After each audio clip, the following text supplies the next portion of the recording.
Tumindi na nga ang katangahan nga nitong si Libby dahil halos magmakaawa na nga siya dito kay Xavier.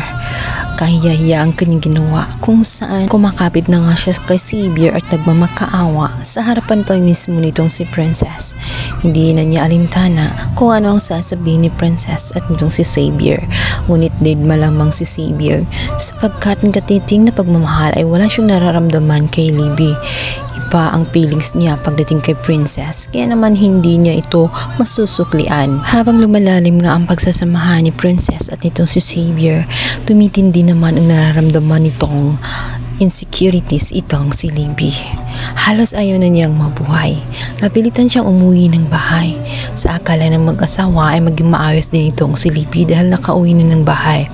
Ngunit dahil mas na-trigger ang kanyang galit, nung sa labas pa lang ay nakita niya itong si Xavier at itong si Princess na magkasama. Nawala na siya ng gana. Pakiramdam niya ay wala nang saysay para mabuhay siya kung inaayawan naman siya ng taong mahal niya. Uhaw na uhaw sa atensyon nitong si Libby. Maging ang kanyang inainahan na si Charlene ay kinagalitan na niya. Sa kanyang ama ay halos wala na nga siyang respeto. Wala siyang ibang hangad kundi si Xavier. Ngunit paano nga ba mangyayari yun? Samantala, ito namang si Divina ay hindi mapakali. Gagawin niya ang lahat makatulong lamang sa kanyang tunay na anak na si Libby. Dito ay susubukan niyang magmakaawa sa harap nga nitong si Princess. Sinabi ni Princess kung ano pa nga pang magagawa nila kung ganoon ang nangyari kay Libby. Ngunit harap-harapang hinayag ni Divina na may magagawa siya. Pwede umano niyang ipaubaya si Xavier alang-alang sa kaligtasan nga nitong si Libby. Subalit makakatulong ba ang kanyang suggestion? Gayong mapipilitan lamang si Xavier at wala naman talaga siyang feelings pagdating dito kay Libby. Pakalalo lamang siyang masaktan sa oras na magkasama sila, ngunit hindi naman si Xavier masaya sa kanya. Panibagong problema ang kaharapin ng mag-asawang si Raymond at itong si Libby. Nagtaka sila kinaumagahan dahil tanghaling-tanghali na hindi pa rin nagigising itong si Libby.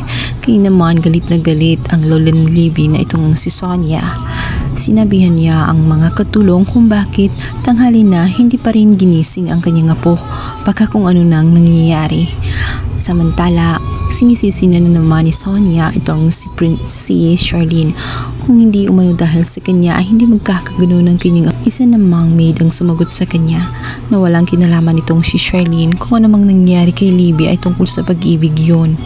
Bakit si Charlene ay madadamay na naman? Subalit, instead na makinig sa katotohanan ng matanda ay lalo lamang nagagalit ito at sumigaw na nga na kunin na nga ang susi ng kwarto baka kung ano nang nangyayari kay Libby sa loob at hindi nga sila magkamali.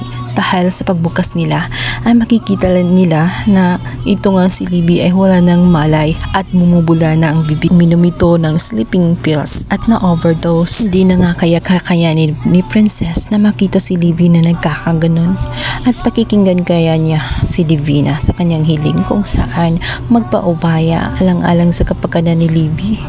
Paano naman siya? Yan ang ating pakabangan sa lalang umiinit na tagpo ng prinsesa ng City Joel. Please don't forget to like and subscribe my YouTube channel. Thank you.